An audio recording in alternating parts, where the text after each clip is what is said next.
नमस्कार, एक बार फिर से स्वागत है आप सभी का इंडिया न्यूज़ बिज़नेस के खास शो पोर्टफोलियो पिक में और मैं हूँ आपके साथ कंचन नौटियाल। इस सेगमेंट में हम बात करते हैं उन स्टॉक्स के बारे में जो आपके पोर्टफोलियो में आपको अच्छा खासा प्रॉफिट देने का दम रखते हैं। हमारे साथ जुड़ चुके हैं विकास बगरिया जी, चलिए सीधा उनके साथ जुड़ते हैं और जानने की कोशिश करते हैं कि आज वो आपके पोर्टफोलियो के लिए कौन-सा स्टॉक लेके आए हैं। नमस्कार सर, स्वागत है आपका शो में। नमस्कार कंचन जी और सभी दर्शकों को नमस्कार। सामने दिवाली का त्योहार आने वाला है, तो चलिए आज एक पोर्टफोलियो पिक पे हम लोग काम कर लेते हैं, बात कर लेते हैं। जी, तो आज सर क्या नाम स्टॉक है ले स्टॉक का? हाँ जी कंचन जी, जो स्टॉक आज लेके आया हूँ उसका नाम है इंडियन ऑयल कॉर्पोरेशन, आईओसी के नाम से हम लोग उसको जानते हैं। जी। तो सर ये कंपनी के स्टॉक एक बार आप फंडामेंटल्स के बारे में बता दीजिए, फिर हम जानने की कोशिश करेंगे कि कंपनी के टारगेट्स हमें आने वाले टाइम पे क्या देखने को मिल सकते हैं। जी कंचन जी डेफिनेटली देखिए, इंडियन ऑयल कॉर्पोरेशन गवर्नमेंट की महारत्न कंपनी में से एक मानी जाती है, ठीक है। एंड जी। अपने को आईओसी पेट्रोल पंप भी बहुत जगह दिख जाते हैं। तो मेरे को देखिए कुछ कुछ चीजें मैं हाईलाइट करना चाहता हूँ। देखिए, company petrochemical products, exploration, production, natural gas और पेट्रोकेमिकल्स हुँ, के बिजनेस में है। ऑयल रिफाइनिंग में लीडिंग पोजीशन है आईओसी का। एंड पेट्रोलियम मार्केटिंग सेक्टर में भी इसका एक बहुत लीडिंग पोजीशन है। आईओसी को largest refining company in India है और इसके पास 11 रिफाइनरीज अक्रॉस इंडिया है और जिसकी टोटल कैपेसिटी 80.60 एमएम टीपी है, ठीक है। एक इम्पॉर्टेंट फैक्ट ये कि जो इंडिया में जितने भी टोटल रिफाइनिंग होती है उसके 32% रिफाइनिंग कैपेसिटी आईओसी के पास है, ठीक है। जी। और डोमेस्टिक रिटेल मार्केट में एज ऑफ 30 जून इसका 32% शेयर के करीब था। तो ये तो हो गई आईओसी की, मतलब नॉर्मली इसके फंडामेंटल्स की बातें। देखिए, इसमें गवर्नमेंट ऑफ इंडिया है, प्रमोटर होल्डिंग 51% है, एफआईआई के पास 7.84% है और डीआईए के पास 10.7% के करीब का स्टेक भी है इस कंपनी में। तो कंचन जी, इसको सिलेक्ट करने का कुछ रीजंस भी है, तो अगर आप अनुमति दे तो मैं बोलूं। जी सर, बताइए। देखिए, एक्चुअली क्या है कि ऑयल एंड गैस सेक्टर में देख रहा हूँ कि अब जाके क्रूड जो ऊपर से नीचे आ रखा है और क्रूड में जो इतनी ज्यादा तेजी आई, मंदी आई, उसके बाद से जो गवर्नमेंट के जो टैक्स, विंडफॉल टैक्स भी लगाया, विंडफॉल टैक्स कट डाउन भी किया काफी हद तक। तो अब जाके लग रहा है कि कंपनी को oil and gas sector as a sector में मेरे को थोड़ा सा उछाल नजर आता आता लग रहा है कि यहाँ से एज अ सेक्टर 20 से 30% का ये सेक्टर मूव कर सकता है। तो उसके तर्ज पे टेक्निकली मेरे को इंडियन ऑयल कॉर्पोरेशन टेक्निकली और फंडामेंटली थोड़ा अच्छा लगा, तो इसलिए मैंने इसको एज ए पोर्टफोलियो पिक इस टाइम पे मैं लेके आया हूँ। जी, ठीक है। तो रीज़न्स बता दिए सर ने कि इस टाइम पे जो पोर्टफोलियो पिक लाने का पॉइंट ऑफ व्यू है इस टाइम पे आईओसीएल को वो क्या है? साथ ही साथ जो बेसिक फंडामेंटल्स है कंपनी के सेक्टर में काम करती है और कंपनी का ओवरऑल ओवरव्यू सर ने दे दिया। सब अगर बात करी जाए मेन चीज़ की यानी कि टारगेट्स की, कि आने वाले टाइम पे हमें कितने नंबर्स देखने को मिल सकते हैं अभी के कंपैरिज़न में?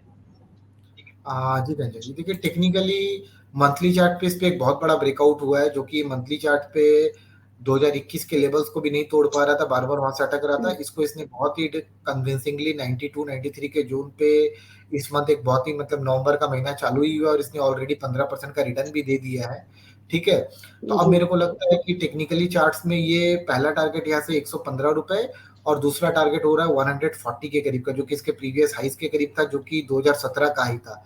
मतलब ऑलमोस्ट सारा सेक्टर चल गया है, बट ये अभी तक नहीं चल पाया था।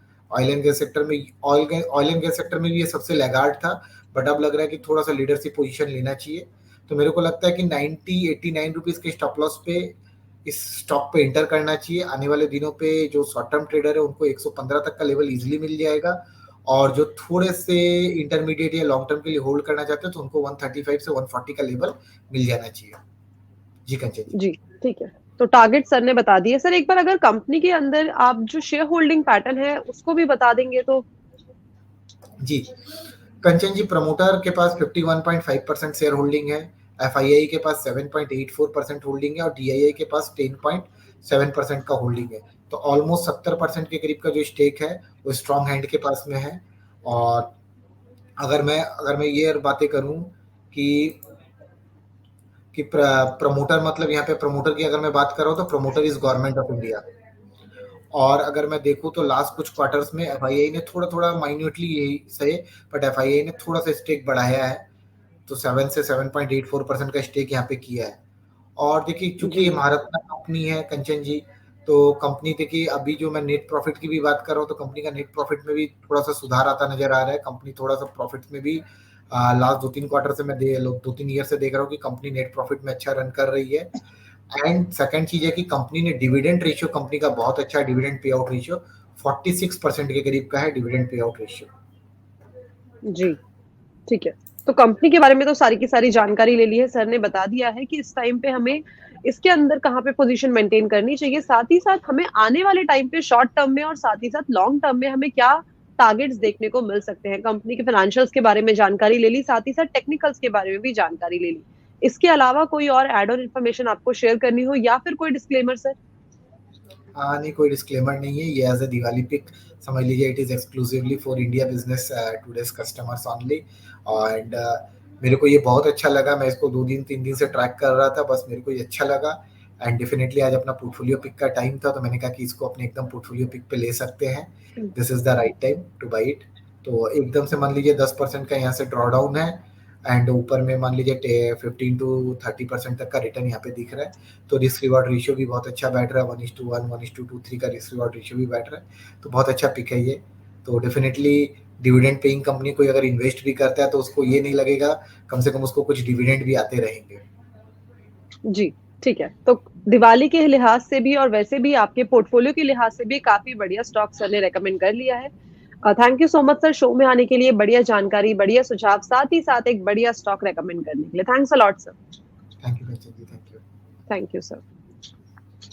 तो ये थे विकास बागरिया जी, जिन्होंने हमें बताया कि इस टाइम पे दिवाली के मौके को देखते हुए साथ ही साथ आपके पोर्टफोलियो को और भी ज़्यादा अच्छा बनाने के लिए इस टाइम पे आप अपने पोर्टफोलियो में कौन-सा स्टॉक ऐड कर सकते हैं।